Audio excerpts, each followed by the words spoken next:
अस्सलाम वालेकुम students. Chapter number 1 में हमारा जो नेक्स्ट आर्टिकल है वो है assessment of total uncertainty in final result.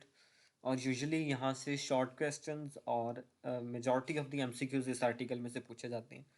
सबसे पहले है कि एडिशन और सब्ट्रैक्शन अगर हमारे पास आ जाए तो फिर हम कैसे टोटल अनसर्टेनिटी को फाइंड आउट करेंगे। तो इसमें आपने याद रखना है एडिशन एंड सब्ट्रैक्शन के लिए एब्सोल्यूट अनसर्टेनिटीज को क्या किया जाता है, ऐड किया जाता है। फॉर एग्जांपल मेरे पास एक वैल्यू है x1 10.5 और इसमें जो एब्सोल्यूट अनसर्टेनिटी है वो प्लस माइनस 0.1 सेंटीमीटर है।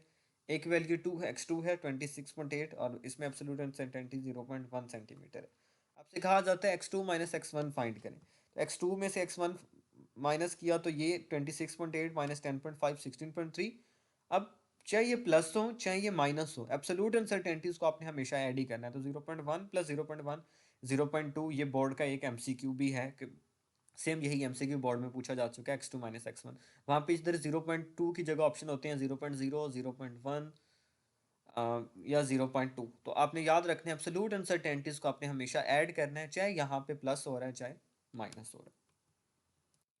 नेक्स्ट आता है फॉर मल्टीप्लीकेशन एंड डिवीजन। इसकी पहली लाइन ही बोर्ड का एमसीक्यू आप लोगों ने याद रखना है। For multiplication and division percentage uncertainties are added. तो एमसीक्यू किस तरह से आता है। For assessment of total uncertainty in the final result for multiplication and division, percentage uncertainties are added। ये बुक की पहली लाइन है, ये एमसीक्यू में आता है। यहाँ पे परसेंटेज अनसर्टेनिटीज को आपने क्या करना होता है, ऐड करना होता है। ऑप्शन में फ्रैक्शनल अनसर्टेनिटी हो सकता है, एब्सोल्यूट अनसर्टेनिटी हो सकता है, और उनमें से थर्ड ऑप्शन अगर परसेंटेज अनसर्टेनिटीज है या ऑल ऑफ दीज है तो फिर बेस्ट ऑप्शन क्या आएगा, percentage uncertainties are added. For example आपके पास पोटेंशियल डिफरेंस v की वैल्यू है उसमें 5.2 और प्लस माइनस 0.1 वोल्ट। अब ये जो 0.1 वोल्ट दिया हुआ है ये एब्सोल्यूट अनसर्टेनिटी है। इसको हमने फ्रैक्शनल अनसर्टेनिटी के परसेंटेज में कन्वर्ट करना है। कैसे करेंगे, इस एब्सोल्यूट अनसर्टेनिटी को मैयड वैल्यू पे डिवाइड करके 100 से मल्टीप्लाई करेंगे तो v के अंदर कितनी परसेंटेज अनसर्टेनिटी है वो आ जाएगी। देन करंट की वैल्यू 0.84 एम्पियर और अनसर्टेनिटी 0.05 एम्पियर है। ये 0.05 एम्पियर भी एब्सोल्यूट अनसर्टेनिटी है। परसेंटेज कैसे निकालेंगे, 0.05 डिवाइडेड बाई 0.84 मल्टीप्लाई बाई 100 करोगे तो करंट में भी परसेंटेज अनसर्टेनिटी आ जाएगी। अब हमने रेजिस्टेंस में अनसर्टेनिटी निकालनी है तो v बाई आई किया। जब हम v बाई आई करते हैं तो 5.2 डिवाइडेड बाई 0.84 आंसर आता है 6.19। और इसमें परसेंटेज अनसर्टेनिटी, एक आपने v में अनसर्टेनिटी निकाल ली थी, एक आपने i में निकाली, उन दोनों को ऐड करते हैं तो आंसर आ जाता है 8%। तो परसेंटेज अनसर्टेनिटी 8% हो गई। देन आपसे ये पूछा जा सकता है कि इस 8% का एब्सोल्यूट अनसर्टेनिटी में आंसर क्या है। तो सिंपल सा वे है, 6.19 को मल्टीप्लाई कर देना 8 से और डिवाइड कर देना 100 से, तो आपके पास आंसर आ जाएगा 0.5 ओहम्स। तो रेजिस्टेंस में कितने ओहम्स एब्सोल्यूट अनसर्टेनिटी है आप वो भी फाइंड आउट कर सकते हैं। 6.19 को जस्ट राउंड ऑफ करके आपने क्या कर दिया होगा, 6.2 के इक्वलेंट पुट कर दिया। पावर फैक्टर इंपॉर्टेंट है। पावर फैक्टर में आपने जस्ट पावर को गिवन परसेंटेज अनसर्टेनिटी से मल्टीप्लाई करना है। तो multiply the percentage uncertainty by that power. For example आपके पास वॉल्यूम है स्फीयर का 4/3 पाई आर क्यूब। तो आपको अगर आर में अनसर्टेनिटी बता दीजिए, percentage uncertainty in V is, कैसे निकालोगे, इस 3 को मल्टीप्लाई करेंगे जितनी भी परसेंटेज अनसर्टेनिटी होगी आर में। फॉर एग्जांपल मैं कहता हूँ आर में परसेंटेज अनसर्टेनिटी है 2, तो 2 मल्टीप्लाई बाय 3 6% आंसर आ जाएगा। तो ये पावर फैक्टर है। अब यूजली इससे रेलिवेंट आपको एमसीक्यूज पूछे जाते हैं इन दोनों का कॉम्बिनेशन। फॉर एग्जांपल वो आपसे काइनेटिक एनर्जी में परसेंटेज अनसर्टेनिटी पूछ सकता है। वो कहता है मैथ्स में 2% अनसर्टेनिटी है, वेलोसिटी में 3% है, काइनेटिक एनर्जी में कितनी अनसर्टेनिटी होगी, तो आपने परसेंटेज अनसर्टेनिटी फाइंड कर लेनी है। एवरेज प्रॉब्लम अगर आ जाए तो सबसे पहले तो आपको जो वैल्यूज दी गई होंगी आपने उनकी एवरेज वैल्यू फाइंड करनी है।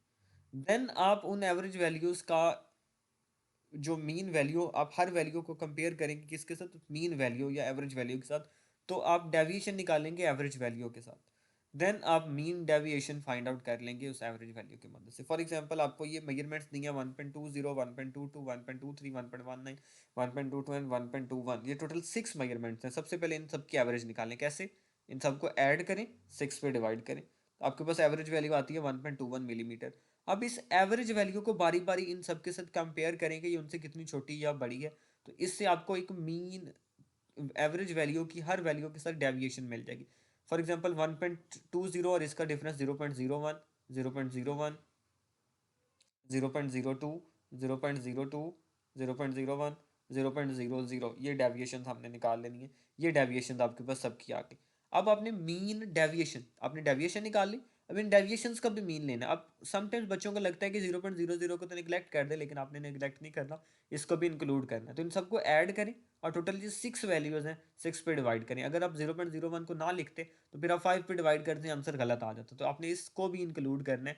इन सबको ऐड करके 6 पे डिवाइड किया तो आपके पास मीन डेविएशन आ गई, दैट इज 0.01। तो आपका आंसर क्या है?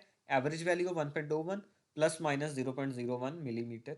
ये आपके पास क्या आ गई? अनसर्टेनिटी इस रीजनिंग में आ गई। मोस्ट इंपॉर्टेंट लास्ट वन है, टाइमिंग एक्सपेरिमेंट में अनसर्टेनिटी कैसे निकालनी है। तो आपने लीस्ट काउंट को नंबर ऑफ वाइब्रेशन से डिवाइड कर देना है, तो टाइमिंग एक्सपेरिमेंट में अनसर्टेनिटी आ जाएगी और इस अनसर्टेनिटी को रिकॉर्डेड वैल्यू में ऐड करना है। फॉर एग्जांपल टाइम 54.6 सेकंड्स है, लीस्ट काउंट 0.1 सेकंड्स था, नंबर ऑफ वाइब्रेशंस 30 थी। तो लीस्ट काउंट कैसे निकाला?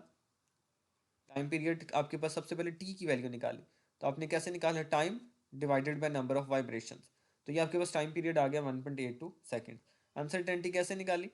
Least count over number of vibration 0.01 divided by 30, 0.1 divided by 30, 0.003। तो अनसर्टेनिटी कैसे आ गई? जो आपके पास टाइम पीरियड आया प्लस माइनस 0.03 सेकेंड्स, ये अनसर्टेनिटी इन टाइमिंग एक्सपेरिमेंट है। याद रखना है uncertainty in timing experiment least count over number of vibrations के इक्वल होती है। अब यहाँ से बड़ा इंपॉर्टेंट शॉर्ट क्वेश्चन आता है कि आप टाइमिंग एक्सपेरिमेंट्स में अनसर्टेनिटी को रिड्यूस कैसे कर सकते हैं। तो दो ऑप्शन है। नंबर वन, आप एक ऐसी स्टॉप वॉच यूज़ करें जिसका लीस्ट काउंट क्या हो, कम हो, अनसर्टेनिटी आपके पास क्या हो जाएगी, कम हो जाएगी।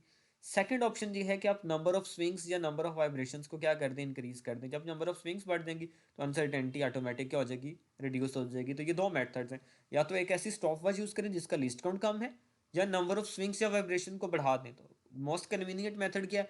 हम स्टॉप वॉच चेंज करने की बजाय नंबर ऑफ वाइब्रेशंस को बढ़ाते हैं। फॉर एग्जांपल मैं 20 वाइब्रेशन का टाइम नोट कर रहा हूँ, मैं 20 की बजाय 30, 40 या 50 वाइब्रेशन के टाइम नोट करूँगा, तो अनसर्टेनिटी क्या हो जाएगी, रिड्यूस हो जाएगी।